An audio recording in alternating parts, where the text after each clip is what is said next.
পুত্রের উপদেশ পেয়ে পিতা আত্মদেব গৃহত্যাগ করে বনগমন করলেন।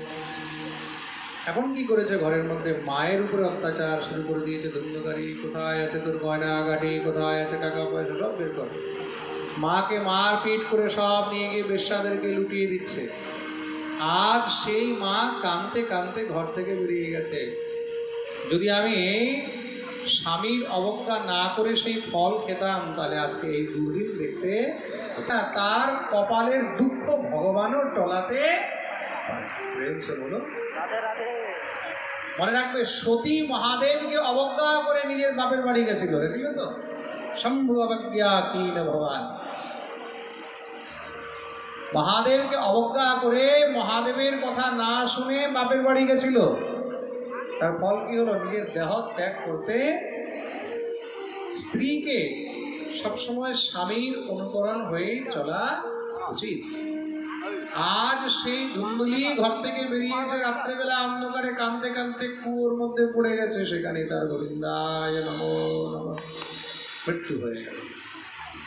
গোকর্ণ দেখলেন বাবাও নেই, মাও নেই, এখন আমার সঙ্গে শুরু হবে, তার জন্য আমাকে এখনই বেরিয়ে যাওয়া উচিত। গোকর্ণ সঙ্গে সঙ্গে গৃহ ত্যাগ করে তীর্থযাত্রায় বেরিয়ে গেলেন। ধুন্ধুকারী দেখলো এখন তো আমি ঘরের মালিক, যা ইচ্ছা তা করি। 5টি বেশ্যাকে নিয়ে এসে ঘরে রেখেছে। তাদের সঙ্গে মহারাজ আমোদ প্রমোদ করে আর চুরি ডাকাতি করে যা মহারাজ আনে সব তাদের উপরে লুটিয়ে দেয়।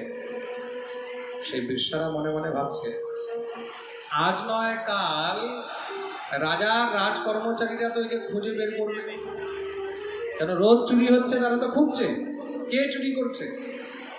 একে যখন পাবে তখন তো তাকে ফাঁসি দেবে, সঙ্গে আমাদেরকেও ফাঁসিতে ঝুলিয়ে দেবে। তার থেকে ভালো এটা, এর অর্থ সম্পত্তি নিয়ে আমরা পালিয়ে যাই, একে এখানে বেঁধে চলে যাই। ধুন্ধুকারী শুয়েছিল, রাত্রিবেলায় তার হাত পা বেঁধে দিয়ে মুখের মধ্যে জ্বলন্ত কয়লা ঢুকিয়ে দিয়েছে। চিৎকার করতে করতে সে অসহ্য বেদনায় ধুন্ধুকারী নিজের দেহ ত্যাগ করলো। আর মৃত্যু হয়েছে। সেই বেশ্যাগণ তাকে সেখানে মাটির মধ্যে গর্ত করে পুঁতে দিয়ে চলে যায়। তার জন্যই বলা হয়েছে সংসারের মধ্যে দুশ্চরিত্রবান স্ত্রী বা দুশ্চরিত্রবান পুরুষ তাদের উপরে কখনো বিশ্বাস করতে নেই। বিশ্বাসে স্থিত মূঢ় সদুঃখৈ পরিভূয়তে। তো মন দিয়ে শুনবে, চরিত্রহীনকে তুমি বিশ্বাস করবে তাহলে তোমাকে জীবনে কষ্ট ভোগ করতেই হবে। প্রেম সে বলো। তার জন্য মহারাজ এখানে বেশ্যাগন্ত তাকে পুঁতে দিয়ে চলে গেছে, কিন্তু ধুন্ধুকারী অকাল মৃত্যু অপমৃত্যু হওয়ার কারণে প্রেত হয়ে গেল। এদিকে গোকর্ণ তীর্থযাত্রায় যখন খবর পেয়েছেন তখন তিনি ধুন্ধুকারীর উদ্ধারের জন্য গয়াতে শ্রাদ্ধ করলেন, পিণ্ডদান করলেন, কিন্তু শ্রাদ্ধ পিণ্ডদান করাতেও ধুন্ধুকারীর উদ্ধার হয় না।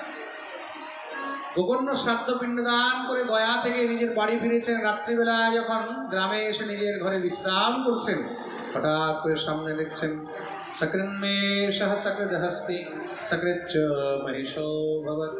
কোনো একটি প্রেত তাকে ভয় দেখাবার চেষ্টা করছে। কোনো সময় হাতি হয়ে দাঁড়িয়ে যায়, কোনো সময় ভেড়া হয়ে ভ্যামে করে, কোনো সময় মহিষ হয়ে যায়, কখনো আগুন হয়ে যায়, কখনো মানুষের মতন রূপ ধারণ করে, কখনো কাঁদতে লাগে।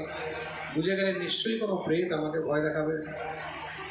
সঙ্গে সঙ্গে হাতের মধ্যে জল নিয়ে ছিটিয়ে দিলেন, কে তুমি? তখন সেই প্রেত কথা বলার সামর্থ্য পেয়েছে, সঙ্গে সঙ্গে উত্তর দিয়েছে, আহম ভ্রাতাত্মদীয়স্মি ধুন্ধুকারীতি নামতঃ স্বকীয়েনৈব দোষেণ ব্রহ্মত্বং নাশিতং ময়া।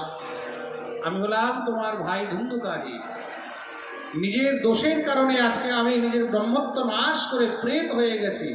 কি বলছো? তোমার জন্য আমি শ্রাদ্ধ করলাম, পিণ্ডদান করলাম, তবুও তোমার উদ্ধার হবে না? ভাই, দয়া শ্রাদ্ধ সতী নাপি মুক্তির মেন ভবিষ্যতি। বয়ার মধ্যে 100টি শ্রাদ্ধ করলেও, 100 বার পিণ্ডদান করলে আমার মতন পাপী উদ্ধার হবে। তাহলে বলে তুমি আমার উদ্ধারের কোনো উপায় খোঁজো। সঙ্গে সঙ্গে শ্রী গোকর্ণজি মহারাজ সূর্যদেবের উপাসনা আরম্ভ করলেন। সূর্যদেব আকাশবাণী করেছেন, শ্রীমদ্ ভাগবতার মুক্তি সপ্তাহম বাচনং কুরু ইতি সূর্য বচঃ সর্বৈর্ধনমরূপম বিশ্রুতম। সূর্যদেব আকাশবাণী করলেন, যাও গিয়ে শ্রীমদ্ ভাগবত সপ্তাহ জ্ঞানযজ্ঞের আয়োজন করো। কেন? শ্রীমদ্ ভাগবতী বার্তা প্রেত পীড়া বিনাশিনী। এই সংসারে প্রেত যোনি থেকেও যদি কেউ মুক্তি দিতে পারে তার নাম হলো শ্রীমদ্ ভাগবত। বলি ভাগবত ভগবান কি। তাহলে ভাগবতের আয়োজন সমস্ত সব গ্রামবাসীদেরকে নিয়ে করতে হবে। গোকর্ণ সমস্ত সব গ্রামবাসীদেরকে নিয়ে একত্র করলেন, বিশাল বড় ভাগবতের আয়োজন করেছেন। সেই ভাগবতের মধ্যে ধুন্ধুকারীকে স্থান দেওয়া হয়েছে। ধুন্ধুকারী এসে যখন বসেছেন, যখনই হাওয়া চলে ধুন্ধুকারী হাওয়ার সঙ্গে উড়ে যায়। কেন?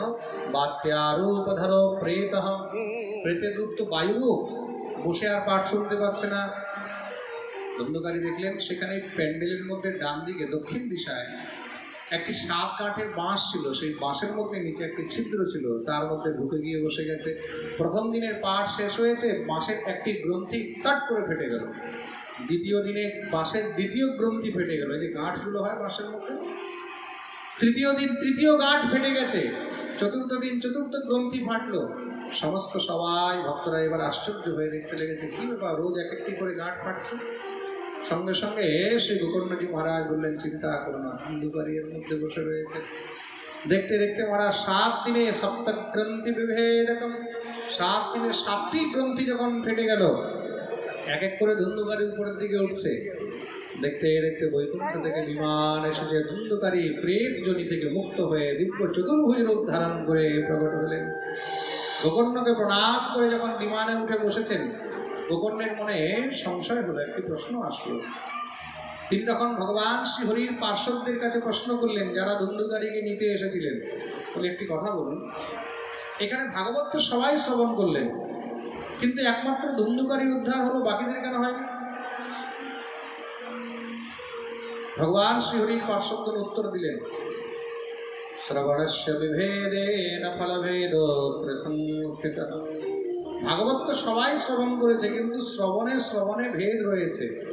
মনে রাখবে, ধুন্ধুকারী 7 দিন পর্যন্ত নিরাহার থেকে এক আসনে বসে একাগ্রচিত্ত হয়ে পূর্ণ নিষ্ঠার সঙ্গে ভাগবত শ্রবণ করেছে, তার জন্য তার মুক্তি হয়েছে। বাকিরা যে যেভাবে শুনেছে সে